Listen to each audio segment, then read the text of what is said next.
வணக்கம். Well baby checkup, அதாவது குழந்தைக்கு எந்த தொந்தரவும் இல்லைனாலும் டாக்டரை வந்து அப்பப்போ பார்க்குற செக்அப் பேர் வெல் பேபி செக்அப்.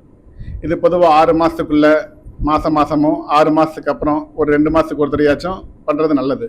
இதோட இம்பார்ட்டன்ஸ் பற்றி இந்த வீடியோவில் பார்க்கலாம் வாங்க.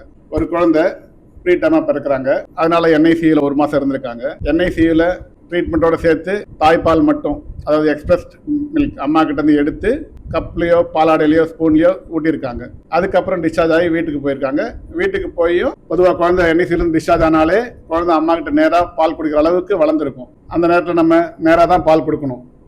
சம்டைம் அவங்க என்ஐசியூலேயே அப்படி தான் கொடுத்தாங்கன்னு எடுத்து கொடுப்பாங்க. இந்த குழந்தைக்கும் அந்த மாதிரி தான் கொடுத்துருக்காங்க போல. 1.5 மாதம் ஊசி வெயிட் கம்மியாக இருக்குன்னு நம்மக்கிட்ட வந்து போட்டுக்கிட்டாங்க.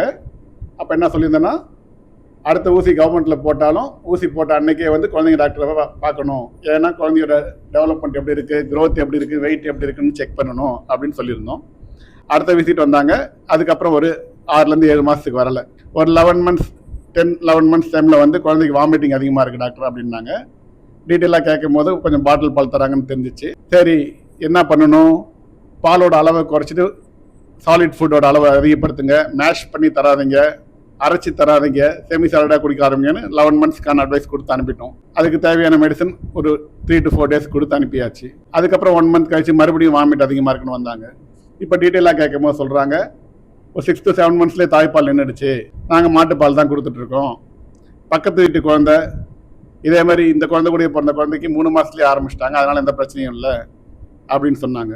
எல்லா குழந்தைக்கும் பிரச்சனை வரணும்னு இல்லைங்க, வரக்கூடாதுன்னு தான் நாங்கள் ப்ரிகாஷனாக 1 வயசு வரைக்கும் குழந்தையோட கிட்னி, லிவர் அண்டு கட் இது 3 நல்லா டெவலப் ஆனதுக்கு அப்புறம் தான் மாட்டுப்பாலை கொடுக்கணும். அது வரைக்கும் தாய்ப்பால் தான் கொடுக்கணும். இல்லை ஒருவேளை தாய்ப்பால் ஏதாச்சும் ஒரு காரணத்தால் தடைப்பட்டு போயிருந்தா பவுடர் பால் கொடுக்கலாம். ஆனால் முடிஞ்ச அளவுக்கு தாய்ப்பால் மட்டும்தான் கொடுக்கணும். அந்த பவுடர் பாலை கொடுத்தாலும் ப்ராப்பர் டைல்யூஷன் இன்ஸ்ட்ரக்ஷன் எந்த அளவுக்கு கொடுத்தாங்க, ஒரு ஸ்கூப், அவங்க கொடுத்த ஸ்கூப்போட அளவு எந்த அளவுக்கு தண்ணியில் கலக்கணும்னு சொல்லியிருக்காங்களோ அந்த அளவு தான் கலக்கணும். ஓவர் டைல்யூட் பண்ணாலும் தப்பு, அண்டர் டைல்யூட் பண்ணாலும் தப்பு. ஓவர் டைல்யூட் பண்ணால் கான்சன்ட்ரேஷன் அதிகமாகி குழந்தையால் செரிக்க முடியாது. அண்டர் டைல்யூட் பண்ணால் நியூட்ரிஷன் பேலன்ஸ் கிடைக்காது.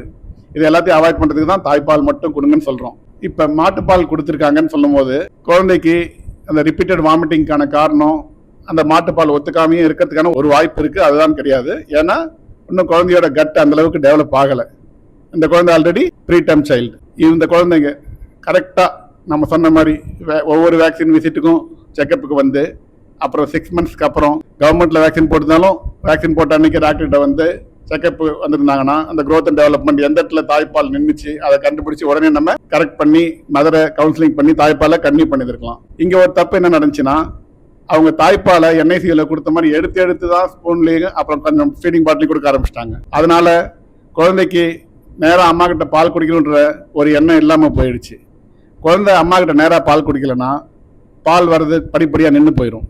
ஏன்னா பால் வரதுக்கான ஒரு முக்கியமான தூண்டுதலே குழந்தை அம்மா கிட்ட பால் குடிக்கிறது தான். நம்ம குழந்தைக்கு நம்ம பால் தான் கொடுக்கணுன்ற அம்மாவோட நம்பிக்கையும் தான். இது ரெண்டும் அஃபெக்ட் ஆச்சுன்னா தாய்ப்பால் நின்றுடும். இப்போ இந்த குழந்தைக்கு இந்த மாதிரி ஒரு பிரச்சனை வந்ததால தான் தாய்ப்பால் அஃபெக்ட் ஆயிருக்கு. அந்த டைமில் ரெகுலர் ஃபாலோ பண்ணாமல் ஒரு 6 மந்த்ஸ் கழிச்சு வந்ததால குழந்தை நல்லா இருக்குன்னு நினச்சிட்டதால அவங்க ரெகுலர் வெல் பேபி செக்கப்புக்கு வரல. 6 மந்த்ஸ் கழிச்சு வரும்போது இந்த மாதிரி vomit, cow milk, over feeding இந்த மாதிரி பல பிரச்சனையோட வராங்க. இதெல்லாம் அவாய்ட் பண்ணுறதுக்கு தான் வெல் பேபி செக்அப் பண்ணுறது நாங்கள் சொல்கிறோம். அதுவும் அட்லீஸ்ட் அந்த இம்யூனைசேஷன் டே செக்அப்காச்சும் வரணும். இம்யூனைசேஷன் கவர்மெண்ட்டில் முதல் 3 டோஸ் போட்டால் அன்னைக்கு ஊசி போட்ட அன்றைக்கே வந்து செக்அப்க்கு வரணும். 6 மாதத்துக்கு அப்புறம் ப்ரைவேட்டில் 6 மாதம், 7 மாதம், 9 மந்த்ஸ், 12 மந்த்ஸ்னு வேக்சின் போடுவோம். அந்த டேட்டுக்காச்சும் வேக்சின் போடுறமோ இல்லையோ டாக்டர் வந்து பார்க்குற ஹேபிட் வச்சுருந்தா எங்கே பிரச்சனை நடக்குது, எப்போ டயட்டில் தப்பு பண்ணுறாங்க, அதை எப்படி கரெக்ட் பண்ணலாம் நம்ம சொல்ல முடியும்.